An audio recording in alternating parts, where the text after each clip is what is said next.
2012 সালের পর থেকেই হার দিয়ে আইপিএল শুরু করে আসছে মুম্বাই। এবারও তার ব্যত্যয় ঘটল না, পরাজয় দিয়ে আইপিএলে পত্তন তাদের। টানা 13তম মৌসুমে উদ্বোধনী ম্যাচে হারল 5 বারের চ্যাম্পিয়নরা। আফগান স্পিনার নূর আহমেদের স্পিন ভেলকিতে এই ম্যাচে জয় পেয়েছে চেন্নাই সুপার কিংস। চেপুকে আগে ব্যাটিংয়ে নেমে নূরের ঘূর্ণি জাদুতে 9 উইকেট হারিয়ে মাত্র 155 রান করে মুম্বাই। জবাবে 5 বল ও 4 উইকেট হাতে রেখে লক্ষ্য পূরণ করে চেন্নাই।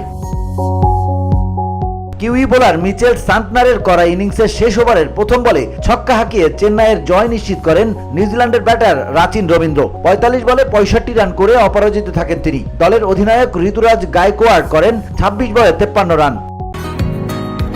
বসুন্ধরা, উত্তরা, বনশ্রী, কুড়িল ও বাড্ডা সহ রাজধানীর বিভিন্ন স্থানে অভিজাত ও অত্যাধুনিক মানের ফ্ল্যাট কেনার এক নির্ভরযোগ্য প্রতিষ্ঠান প্লেজেন্ট প্রপার্টিজ লিমিটেড।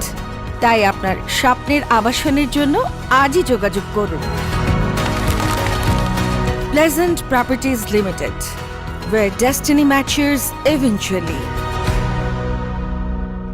এর আগে মুম্বাইয়ের হয়ে সর্বোচ্চ 25 বলে 31 রান করেন তিলক ভার্মা। অধিনায়ক সূর্যা কুমার করেন 26 বলে 29। দীপক চাহার খেলেন 15 বলে 28 রানের ইনিংস। বাকিদের কেউ 20 রানের ঘরও স্পর্শ করতে পারেননি। VOD Bangla news desk.